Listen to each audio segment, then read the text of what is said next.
तुही रे माझा मित्र मालिकेच्या आजच्या 1 फेब्रुवारीच्या भागात वल्लरी अर्णवला गिफ्ट मागते की तू माझ्या आकाशला बोर्ड ऑफ डिरेक्टरवर घेणार आहे की नाही. परंतु तसं गिफ्ट द्यायला अर्णव स्पष्टपणे नकार देतो. वल्लरी चिडत्याने म्हणते की थँक्यू, माझ्या वाढदिवसादिवशी एवढं मोठं सरप्राईज देण्यासाठी खरंच थँक्यू. आणि रागाने ती केक उचलून फेकूनच देते. घरातील सर्वांना मोठा धक्का बसलेला असतो. अविनाश, आकाश दोघांनाही वल्लरीचं हे वागणं अजिबातच पटलेलं नसतं. वल्लरी तेथून निघून जाते, परंतु घरातील सर्वच जण दुखावले गेलेले असतात. तिला त्याच्यासाठी काही फरकच पडत नाही. परंतु अविनाशला खूप गिल्टी वाटतं आणि अविनाश वल्लरीने केलेल्या चुकीबद्दल जाऊन आजीची माफी मागतो.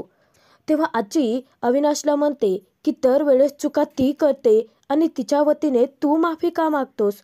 आजी अविनाशलाच खडसावते.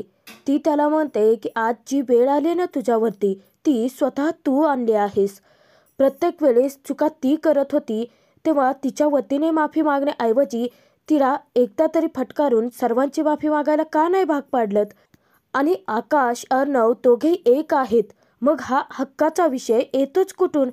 आणि हे जर असंच चालू राहिलं ना, तर हे घर तुटायला फार वेळ नाही लागणार. अविनाशला सगळं कळत असतं, परंतु वळत काय नाही.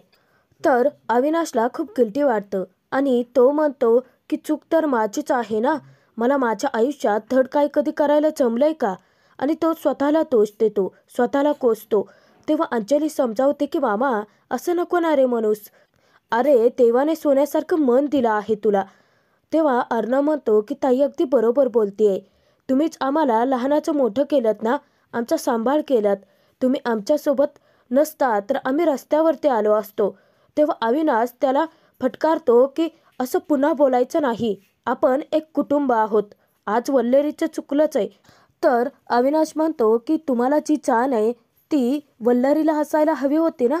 आणि अर्णव अंजलीची हात जोडून माफी मागत तो तेथून निघून जातो. आकाशलाही खूप वाईट वाटतं.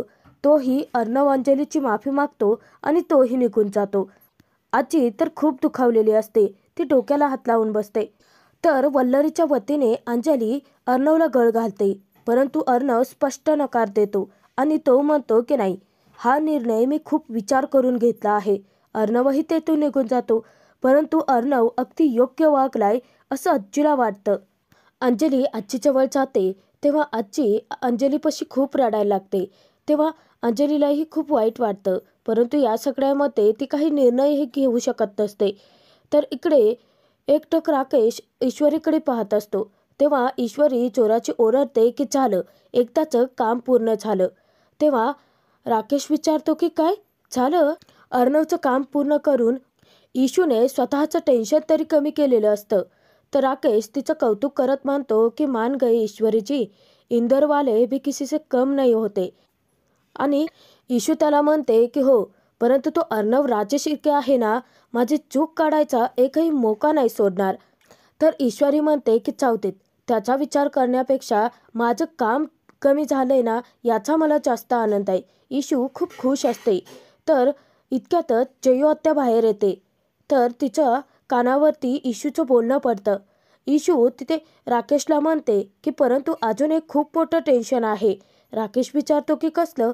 तर ईश्वरी म्हणते की काय आहे ना, नमुताईचा वाढदिवस जवळ आला आहे आणि तो मला असं दणक्यात साजरेही करायचं आहे. त्याची प्लॅनिंग करायची आहे, परंतु माझ्या मागे हे काम आहे ना. आता ईशूला कळत नसतं की प्लॅनिंग सगळी कशी पूर्ण करायची, कारण अर्णव तर मुद्दाम तिला त्रास देतोय आणि अर्णव काही तिला लवकर सोडणार नाहीये. नेमकं राकेशचं लक्ष जयू आत्याकडे जातं आणि राकेश मुद्दामच म्हणतो की ईश्वरीजी, तुम्ही अजिबात काळजी करूच नका, मी आहे ना, मी तुमची प्लॅनिंगमध्ये मदत करेन. ईशू खुश होऊन विचारते की खरंच, मग तर माझी परेशानीच मिटली. आता जयू आत्या आपलं सगळं बोलणं ऐकते म्हटल्यानंतर राकेशला स्वतःचं इम्प्रेशन झाडायचं असतं आणि तो ईशूला शब्द देतो की नक्की प्लॅनिंग काय आणि कसं करायचं आहे ते तुम्ही सांगा, बाकीच्या तयारीचं माझं मी बघतो. ईश्वरीचं टेन्शन जरी त्याने कमी केलं, तर त्यानंतर राकेश ईशूला विचारतो, मग या गोष्टीवरती आता पुन्हा एक एक कप चाय हो जाय.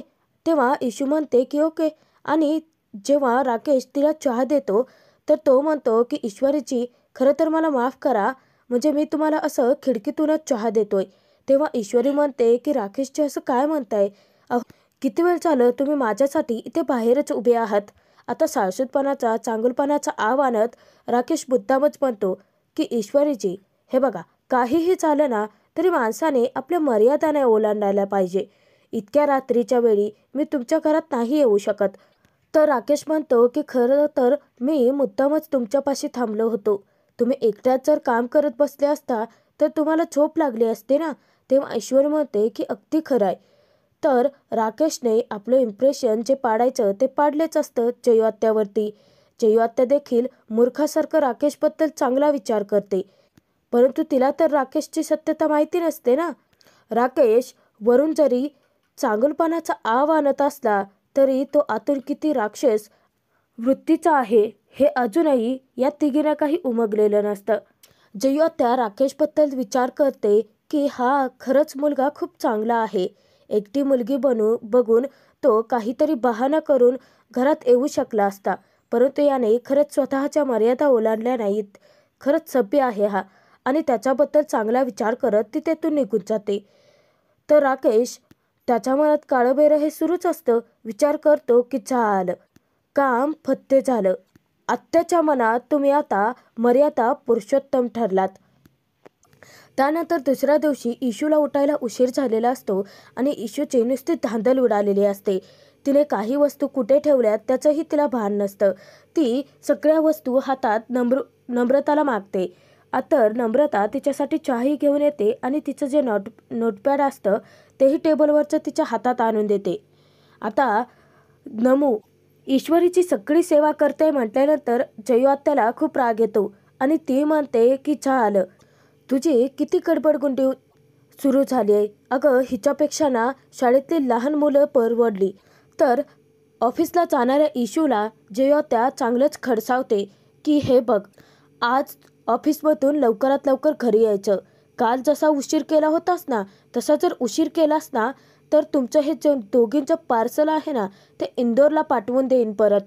आता चुकून इशू बोलून जाते की अगं इंदोरला परत जायचं आहे लवकरात लवकर, म्हणून तर हे सगळं सुरू आहे ना. जयू आत्या विचारते धक्क्याने की म्हणजे? तर मध्येच बोलून इशूने माती खाल्लेली असते. नम्रता पटकन सावरासावर करते. नमू म्हणते की काही नाही आत्या, अगं झोपेत बडबडते ती. तर नमू म्हणते की इशू तुला ऑफिसला जायचं आहे ना. तेव्हा नम्रताचं ऐकून इशू ऑफिसला निघालेलीच असते. तर जयू आत्या पुन्हा तिला फटकारते की हो, ऑफिसमधली जी कामं आहेत ना ती घरी आणू नकोस आता करायला. तेव्हा बिचारी ईश्वरी कोंडीत सापडते. तिला अर्णवचं सगळं बोलणं आठवतं की त्याने कसं फाईल्स घरी कंप्लीट करायला दिल्या होत्या आणि जर काम नाही जमलं तर रिझाईन करू शकतेस असंही सांगितलं. ईश्वरीच्या डोक्यावरती टांगती तलवार असते. तर गणूबाप्पाकडे प्रार्थना करत म्हणते की त्या कुचकट माणसापासून ना मला वाचवच, कारण तो कधी काय काम देईल ना सांगता नाही येणार. आता ती रडकुंडीला आलेली असते. इतक्यातच तिथे राकेश येतो. इशू ऑफिसला निघालेलीच असते. राकेश विचार करतो की काहीही करून ह्या इंदोरी जिलेबीला ती नोकरी सोडायला लावावीच लागेल, आणि घाबरलेला राकेश पुढे येतो. तर इशू अजूनही विचारत असते. तेव्हा जयू आत्या तिला हाक मारते की ध्यानचंद. इशू विचारते की कोण? तेव्हा जयू आत्या म्हणते की तूच कसल्या विचारत आहेस? जातेस ना ऑफिसला की जायचंच नाही आहे? तेव्हा इशू म्हणते की नाही, निघालेच आहे ना. समोरून राकेश आडवा येतो आणि तो ईश्वरीला म्हणतो की तुम्ही खरंच पुन्हा एकदा विचार करा. म्हणजे या नोकरीत जर त्रास होत असेल तर तुम्ही फक्त मला 2 दिवस द्या, मी तुमच्यासाठी एक दुसरी नोकरी बघतो ना. तेव्हा पुन्हा इशू माती खाते आणि चुकून बोलून जाते की नाही नाही नाही, ही नोकरी सोडणं अशक्यच आहे. चॅलेंज घेतलंय ना. जयू आत्ता विचारते की चॅलेंज? कसलं चॅलेंज? तर इशू पटकन आता सारवासारव करते आणि ती म्हणते की राकेशचीच काल मला म्हणाले की मी जर एखादं काम हाती घेतलं तर ते चॅलेंज समजूनच घेते आणि ते चॅलेंज पूर्ण करूनच दाखवते. तेव्हा राकेशला ती डोळा मारून खुणावते की बोला ना, माझ्या वतीने बोला. तर राकेशही तिच्या होला हो करतो. तर आता इशू थोडक्यात वाचलेली असते. तेव्हा नम्रता ही इशूची बाजू घेऊन आत्याला म्हणते की हो, आणि आपली इशू तुला माहिती आहे ना ग आत्या, की ती कोणतंही काम अगदी चॅलेंज बनवूनच घेते. तर राकेश हा विचारातच असतो तेव्हा ईशू त्याला हाक मारते. राकेश म्हणतो की हो, ईश्वरीचं बरोबर आहे. तेव्हा ईश्वरी म्हणते की राकेशजी, अहो ते सोडा, काय आहे ना, मला ऑफिसला जायला उशीर होतो आहे. जर तुम्ही खरंच त्या बाजूने चालला असाल तर मला सोडाल का? तेव्हा राकेश आधी होकार देतो आणि परत म्हणतो की नाही नाही, नको. नाही म्हणजे मी उगाच तुम्हाला सोडायला यायचो आणि माझ्यामुळे तुम्हाला उशीर झाला तर? आता ही सगळी राकेशची नाटकंच असतात आणि ते काय ह्यांना समजणाऱ्यातली नसतात. तर लगेच चैयत्या म्हणते की राकेशजी, अहो तुम्ही खरंच इशूला सोडायला जा. म्हणजे तुमच्यासोबत जर ती असेल तर मला तेवढीच या गडबडगुंडीची काळजी तरी कमी राहील.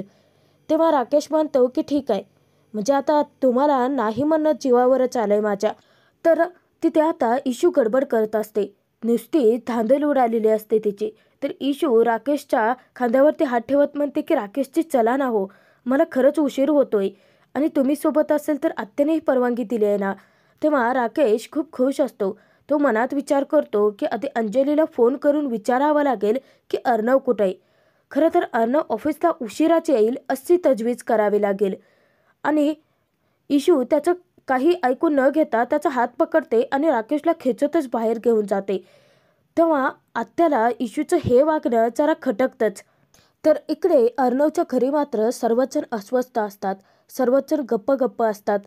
तर वल्लरीने किती मोठा तमाशा केला, त्यातून ते धक्क्यातून अजूनही बाहेर पडलेले नसतात.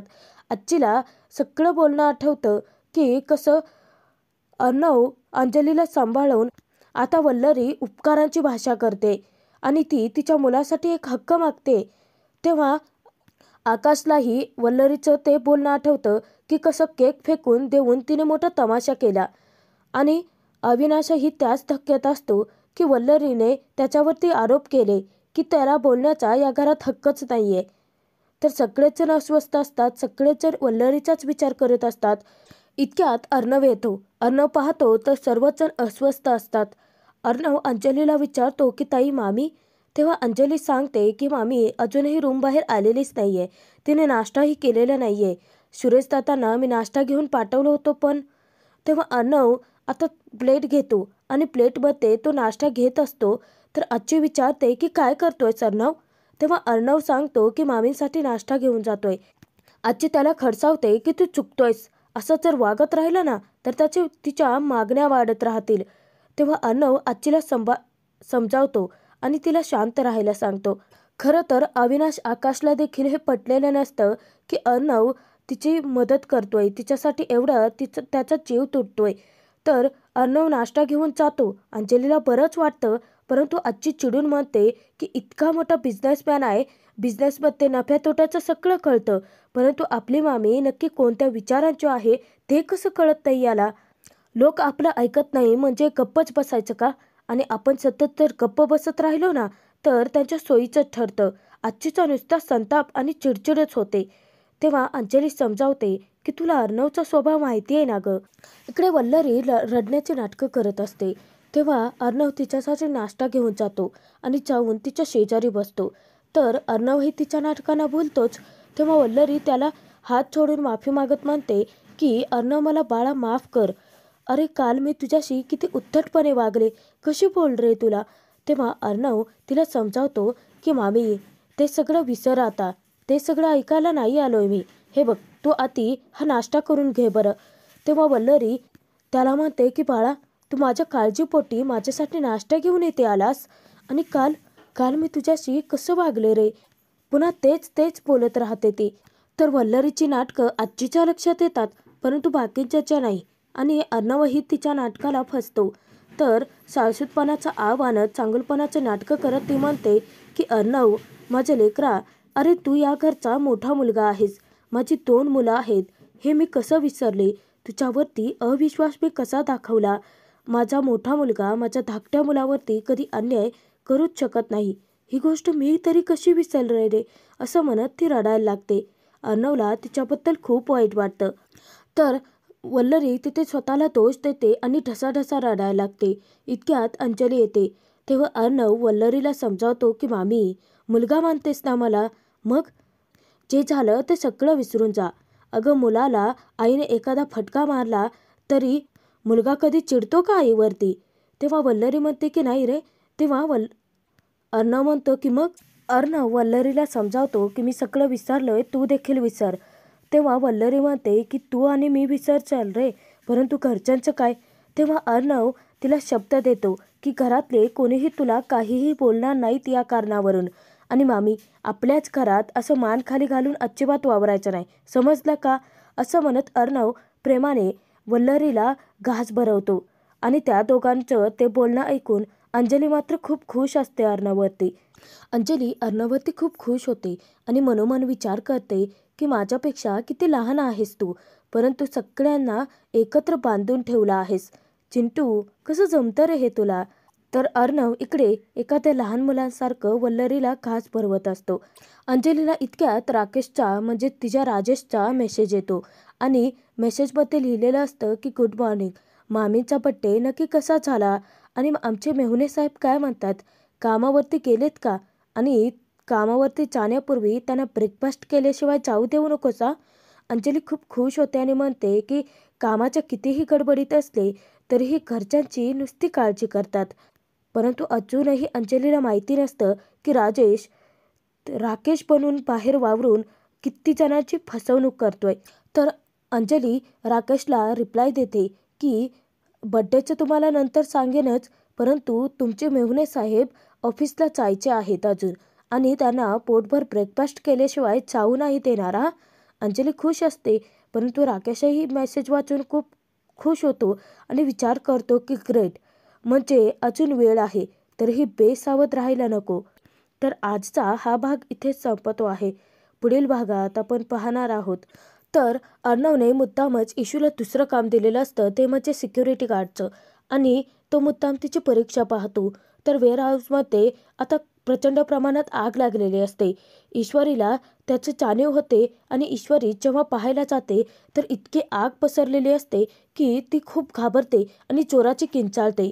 तर CCTVमध्ये अर्णवला ते सगळं दिसतं. अर्णव धावत वेअरहाऊसकडे येतो आणि तो आल्यानंतर पाहतो तर आगीमध्ये ईश्वरी अडकून पडलेली असते. धावत येऊन अर्णव तिला वाचवतो. तर ईश्वरीच्या अंगावरती एक बॉक्स पडणार. अर्णव एका हातात ईश्वरीला आणि एका हाताने तो बॉक्स अडवून धरतो. वेळीच अर्णव आल्याने ईश्वरीचा जीव वाचलेला असतो.